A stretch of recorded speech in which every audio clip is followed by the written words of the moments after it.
দেখুন দর্শক, যুদ্ধ থামার যে নাটকীয় গল্প গত কয়েকদিন ধরে আপনারা শুনছেন, তার পেছনের আসল সত্যটা শুনলে আপনি চমকে যাবেন। মধ্যপ্রাচ্যে শান্তি চুক্তির আড়ালে মূলত এমন এক ধ্বংসযজ্ঞের প্রস্তুতি চলছে, যার ছক আগে কখনো দেখা যায়নি। একদিকে মাত্র ২৪ ঘন্টার মধ্যে ইসরায়েলে ঢুকেছে ৬,৫০০ টন ভয়ঙ্কর মার্কিন অস্ত্রের চালান, আর অন্যদিকে ঠিক একই দিনে ব্রিটেনের মাটি থেকে উড়ান শুরু করেছে আমেরিকার সবচেয়ে ভয়ঙ্কর B-1B ল্যান্সার বম্বার বিমানগুলো।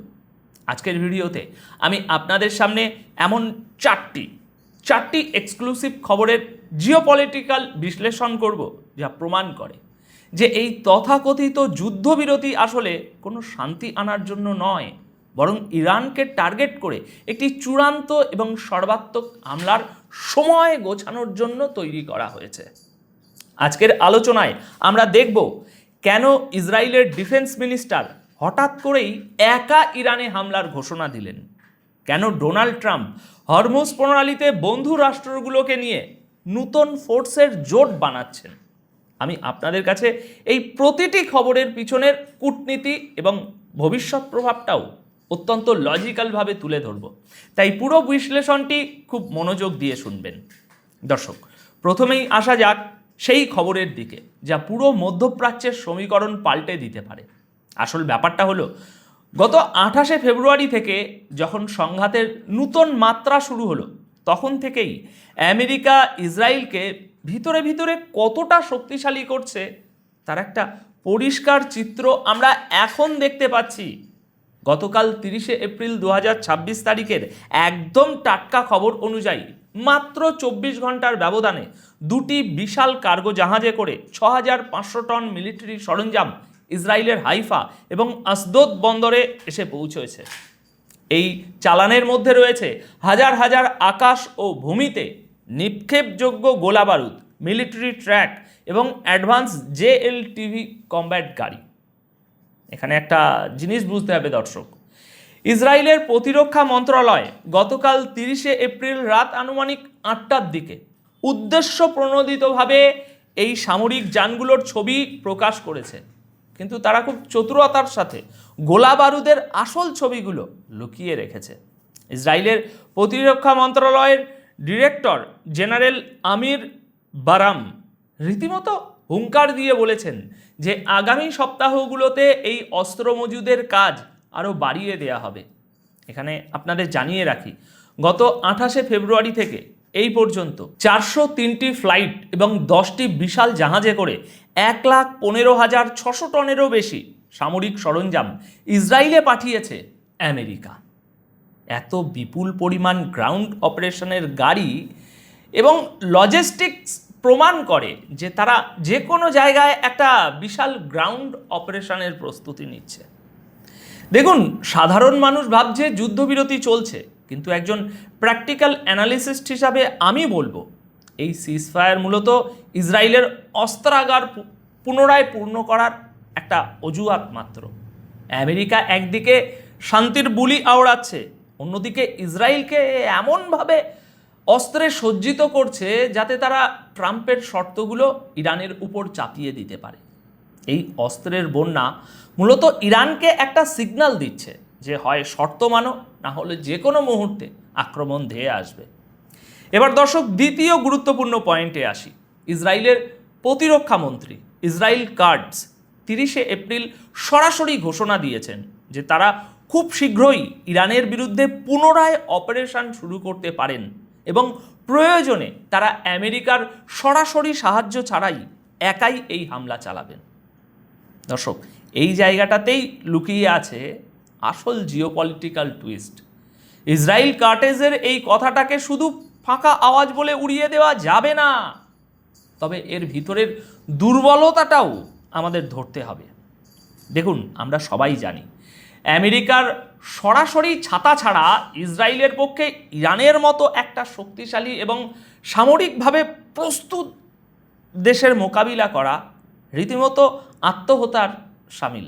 গত বছর আমরা দেখেছি কিভাবে আমেরিকার সাহায্য ছাড়া ইসরায়েলি সামরিক মেশিনারিজ মুখ থুবড়ে পড়েছিল।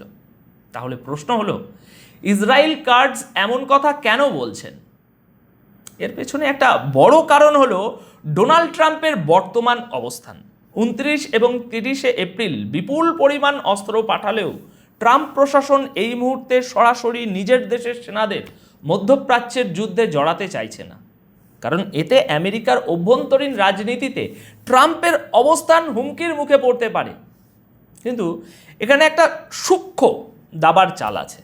আমেরিকা হয়তো ইচ্ছে করেই এই বার্তা ছড়াচ্ছে যে তারা যুদ্ধে সরাসরি জড়াবে না, যাতে ইরান কিছুটা রিল্যাক্সড হয়ে যায়। যদিও ইরান তাদের অ্যাডভান্স টেকনোলজি এবং গোপন অস্ত্রের মজুত নিয়ে অত্যন্ত সতর্ক অবস্থায় আছে এবং তারা পরিষ্কার জানিয়ে দিয়েছে যে যে কোনো ভুল পদক্ষেপের চরম জবাব দেওয়া হবে। তারপরও ইসরায়েলের এই একা হামলার হুমকি, হয়তো ওই যে 6500 টন অজানা অস্ত্রের চালানটি এলো, তার মধ্যে এমন কোনো গেম চেঞ্জিং অস্ত্র আছে যা নিয়ে তারা এত বড় বাজিটা ধরতে চাইছে। এটা একটা অত্যন্ত ভয়ঙ্কর পরিস্থিতি, কারণ ইসরায়েলের এই বেপরোয়া মনোভাব পুরো অঞ্চলকে এমন এক ধ্বংসের দিকে ঠেলে দিতে পারে যার পরিণতি হয়তো ইসরায়েলের নিজের অস্তিত্বের জন্যই কাল হয়ে দাঁড়াবে। এবার দর্শক, তৃতীয় যে বিষয়টি নিয়ে আলোচনা করব তার রীতিমতো যে কোনো সামরিক বিশ্লেষকের কপালে ভাঁজ ফেলে দেওয়ার জন্য যথেষ্ট। 30শে এপ্রিল ব্রিটেনের RAF কেয়ারফোর্ড বিমান ঘাঁটি থেকে মার্কিন বিমান বাহিনীর B-1B ল্যান্সার হেভি বম্বার বিমানগুলোর উড়য়নের খবর সামনে এসেছে। দেখুন দর্শক, এই বিমানগুলো কোনো সাধারণ ফাইটার জেট নয়, এগুলো আমেরিকার সবচেয়ে দ্রুতগামী এবং ভয়ঙ্কর বম্বার, যা বিশেষভাবে বিশাল পরিসরে ধ্বংসযজ্ঞ চালানোর জন্য ডিজাইন করা হয়েছে। যখন থেকে ইরানের সাথে পশ্চিমাদের উত্তেজনা একেবারে চরমে পৌঁছেছে, তখন থেকেই ইংল্যান্ডের মাটিতে এই বম্বারগুলোর ডিপ্লয়মেন্ট চলছে। দেখুন, কাগজে কলমে আমেরিকা একে ট্রেনিং মিশন বলে চালিয়ে দিচ্ছে, কিন্তু মিলিটারি স্ট্র্যাটেজির ভাষায় এটাকে বলা হয় ফরওয়ার্ড ডিপ্লয়মেন্ট। এর মানে হলো যে কোনো মুহূর্তে স্ট্রাইক করার জন্য এদের একেবারে রেডি পজিশনে রাখা হয়েছে। এর সাথে আরেকটি অত্যন্ত গুরুত্বপূর্ণ বিষয় আমাদের একটু মেলাতে হবে। ঠিক এই সময়েই ইরানের উপর সামরিক পদক্ষেপ নেওয়ার বিষয়ে ডোনাল্ড ট্রাম্প একটি রুদ্ধদ্বার বৈঠক করেছেন। ইসরায়েলের প্রতিরক্ষা মন্ত্রীর ওই যে ইরানের উপর পুনরায় অপারেশনের কথা বলা, আর ঠিক তার পরপরই এই ল্যান্সার বম্বারগুলোর মুভমেন্ট, এগুলো কোনো কাকতালীয় ঘটনা নয়। যারা গ্লোবাল পলিটিক্স বোঝেন তারা খুব ভালো করেই জানেন যে আমেরিকা আসলে ইরানের বিরুদ্ধে একটা বড় ধরনের সামরিক কাঠামোর চূড়ান্ত ফ্রেমওয়ার্ক প্রস্তুত করে ফেলেছে। প্রস্তুতি একেবারে শেষ পর্যায়ে আছে। আমি সবসময় বলি, বড় কোনো ঘটনা ঘটার আগে জিওপলিটিক্যাল র্যাডারে এমনই কিছু সিগন্যাল ধরা পড়ে, আর এই বম্বারগুলোর মুভমেন্ট ঠিক সেরকমই একটা রেড অ্যালার্ট অন্তত আমার মনে হচ্ছে। এবার আসি আজকের সবচেয়ে বড় এবং দীর্ঘমেয়াদী স্ট্র্যাটেজিক চালের কথায়। ডোনাল্ড ট্রাম্প প্রশাসন এখন বুঝতে পারছে যে আমেরিকার পক্ষে মধ্যপ্রাচ্যের সাগরগুলোতে নিজেদের আধিপত্য ধরে রাখা আর সম্ভব হচ্ছে না। রয়টার্সের হাতে আসা একটি অভ্যন্তরীণ নথির মাধ্যমে জানা গেছে যে 28শে এপ্রিল মার্কিন পররাষ্ট্রমন্ত্রী Marco Rubio maritime free construct নামের একটি নতুন আন্তর্জাতিক নৌ জোট গঠনের অনুমোদন দিয়েছেন, আর এই খবরটি প্রকাশ পেয়েছে 30শে এপ্রিল তারিখে। এই উদ্যোগটি মূলত পেন্টাগন এবং মার্কিন স্টেট ডিপার্টমেন্টের একটি যৌথ পরিকল্পনা। তাদের লক্ষ্য কি? তাদের মূল লক্ষ্য হলো হরমুজ প্রণালীতে জাহাজ চলাচলের রাস্তা পুরোপুরি নিজেদের নিয়ন্ত্রণে নেওয়া এবং সেখানে ইরানের যে কোনো প্রভাব বা বাধা দূর করা।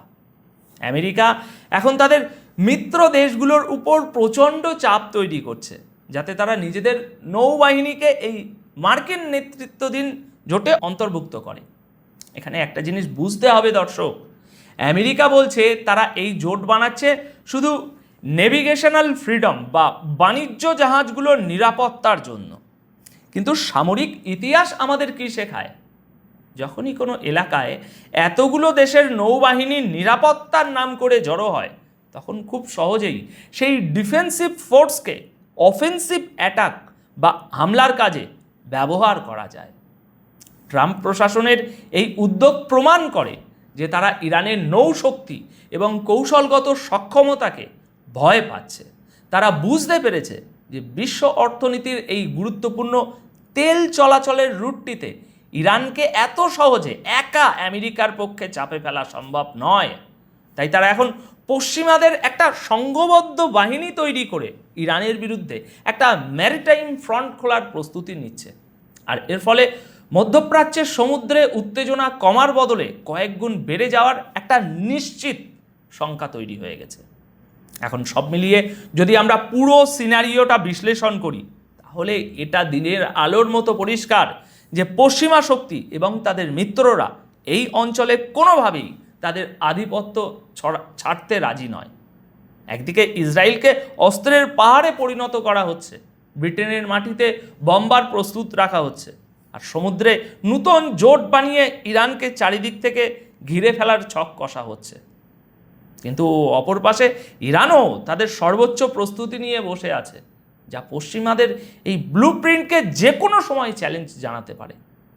পর্দার আড়ালে ঘড়ির কাঁটা টিকটক করে এগোচ্ছে একটা বৃহৎ সংঘাতের দিকে।